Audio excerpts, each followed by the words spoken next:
ஜெய் ஜெய் ஸ்ரீ ராதே. ஒவ்வொரு வருஷமும் நாங்கள் இங்கே வந்து இந்த மாதிரி விரிஜ்வாசிகளுக்கு அவங்களுக்கு பிரசாதம் கொடுத்துட்டு அவங்களுக்கு புடவை ப்ளஸ் கொஞ்சம் பணம் எங்களால் அந்த டைமில் எவ்வளோ சேர்த்து வச்சுருக்கோமோ அது. ஏன்னா மனுஷனாக வந்து நம்ம ஜென்மம் எடுக்கிறதுக்கே வந்து அடுத்தவங்களுக்கு உதவுறதுக்கு தான். ஸோ எவ்வளவோ சம்பாதிக்கிறோம், நிறைய பட்டுப்புடவைகள் வாங்கி, நான் என்னை பற்றி சொல்கிறேன், நான் நல்லா சம்பாதிக்கிறேன், பட்டுப்புடவை வாங்கிக்கிறேன், நகை வாங்கிக்கிறேன். ஆனால் மற்றவங்களுக்கும் அதை ஷேர் பண்ணணுன்னு நினைக்கிறேன். இதை நான் வந்து ஒரு என்ன சொல்கிறது, என்னை பார்த்து யாரோ ஒரு பெருமைப்படணும் இல்லை நான் பெருமைப்படணுங்கிறதுக்காக இதை நான் சொல்லலை, எல்லாருமே செய்யணுங்கிறதுக்காக சொல்கிறேன். நம்ம தனியாக ஒரு உண்டியல் எடுத்து வருஷம் நம்ம வந்து சிலருக்கு உதவுறதுக்காக அதில் சேர்க்கணும். நான் வந்து படிப்புக்காகவும் நிறைய பிள்ளைங்களுடைய படிப்புக்காகவும் சேர்க்குறேன், ஆப்ரேஷன்ஸ்க்காகவும் சேர்க்குறேன், அப்புறம் வருஷம் விருந்தாவனம் வரத்துக்காகவும் பணம் சேர்க்குறேன்.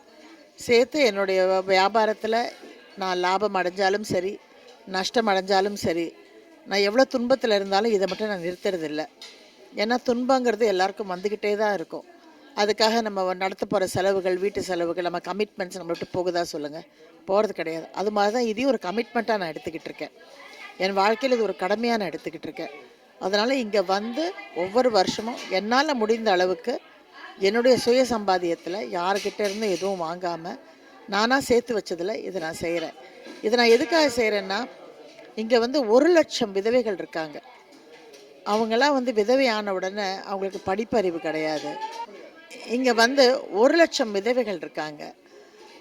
அதுக்கு என்ன காரணம் அப்படின்னா, அவங்க விதவை ஆன உடனேயே அவங்கள அவங்களுடைய சொந்தக்காரங்க வா கோயிலுக்கு போகலாம், நம்மலாம் வந்து தீர்த்த யாத்திரை போகிறோன்னு பொய் சொல்லி கொண்டு வந்து இந்த ஊரில் விட்டுட்டு அவங்கக்கிட்ட சொல்லாமல் கொள்ளாமல் திரும்பி போயிடுறாங்க. அவங்க கையில் திரும்பி போகிறதுக்கு காசும் இருக்கிறதில்ல, அவங்க எந்த ஊரில் இருக்காங்கங்கிறதும் அவங்களுக்கு புரியறதில்ல, போக வழி இல்லாமல், சாப்பிட அவங்களுக்கு கையில் காசு இல்லாமல், உடுத்த அடுத்த வேளை துணி கூட இல்லாமல் அவங்கெல்லாம் இங்கே இருக்காங்க. இப்படி 1,00,000 பேர் இருக்காங்க. ஸோ 1,00,000 பேருடைய துக்கத்தையும் தீர்க்கிற அளவுக்கு எனக்கு வந்து வல்லமை இல்லை.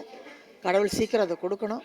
ஆனால் என்னால் முடிஞ்ச அளவுக்கு இங்கே வந்து ஒவ்வொரு வருஷமும் கருட புராணத்தில் ரொம்ப அழகாக சொல்லியிருக்கு, விதுர நீதியிலையும் சொல்லியிருக்கு, அஷ்டவர்காலையும் சொல்லியிருக்கு. இதெல்லாம் நம்ம கண்டிப்பாக படிக்கணும்.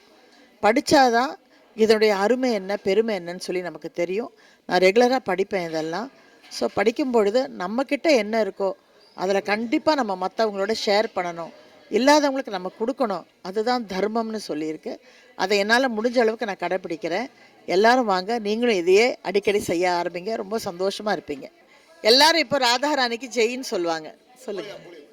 போலே மாதாஜி, ராதா ராணிக்கு, ராதா ராணிக்கு ஜெய், ராதா தாமோதர் की ஜெய்.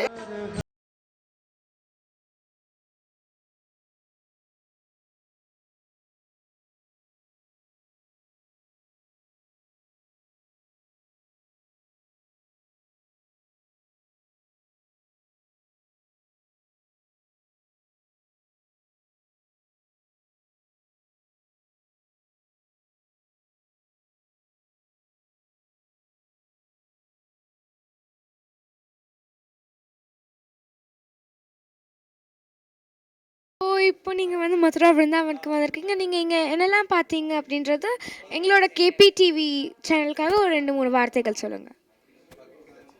பிருந்தாவனம் இதான் ஃபஸ்ட் டைம் வரேன். ரொம்ப ஆனந்தமாக இருக்குது. பக்தின்னா என்னங்கிறது இங்கே வந்து தான் பார்த்தேன், தெரிஞ்சுட்டேன். ஆனந்தமாக இருக்குது. ராதே ராதே. மீனவகாட்டில் இந்த போட்டில் போயிட்டு விளக்கேற்றி அதில் ரொம்ப நல்லா இருந்தது, ரொம்ப இன்ட்ரெஸ்டிங்காக இருந்தது. யூஸ்வலாக நம்ம இதிலெல்லாம் ஹரித்வார்லாம் கரையிலே விடுவோம், இது ரொம்ப அழகாக இதில் கொண்டு போய் பண்ணது என்ஜாயபுளாக இருந்தது. அண்ட் ரிமெம்பரன்ஸ் மெமரபிள் ஒன்னாக இருக்குது. பிருந்தாவன், காசி, மதுரா, ரெண்டாவது ஹரித்வார் எங்கே போனாலும் சந்தில் ரொம்ப சின்னதாக இருக்கும். ஆட்டோ தான் போக முடியும், இல்லைன்னா சைக்கிள் ரிக்ஷா தான் போக முடியும். ஸோ நாங்கள் காரை மெயினில் பார்க் பண்ணிவிட்டு இந்த மாதிரி ஆட்டோ ரிக்ஷாவில் வருது. இது ஒரு நல்ல அனுபவம்.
ரபடி.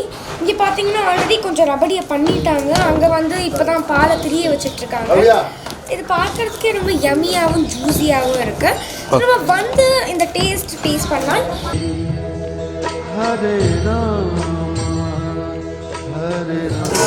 रबड़ी रबड़ी रबड़ी रबड़ी बन रहा है दूध का அப்படியே இப்போ சொல்லுங்க கையில் இருக்கிறது திஸ் இஸ் ரபடி.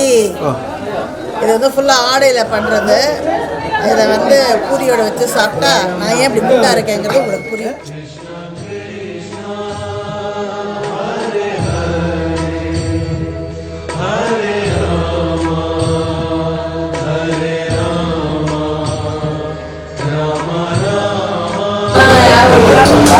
இயற்கையில் வந்த புதுவையில் இந்த லஸ்ஸி சாப்பிட்ற ஒரு இனிமையே இனிமை தான்.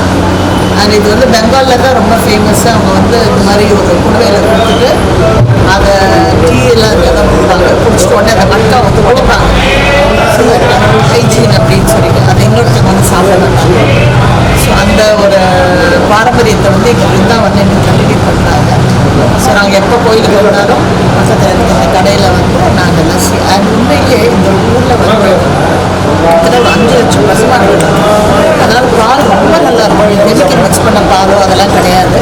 அற்புதமான தயிர். ஸோ அப்படியே கிருஷ்ணன் நினச்சிட்டு ஆனந்தமாக லஸ்ஸி சாப்பிடுவோம். Okay madam. சார் ஒரு லஸ்ஸி அப்படி சாப்பிட்றோம். ஹரே கிருஷ்ணா.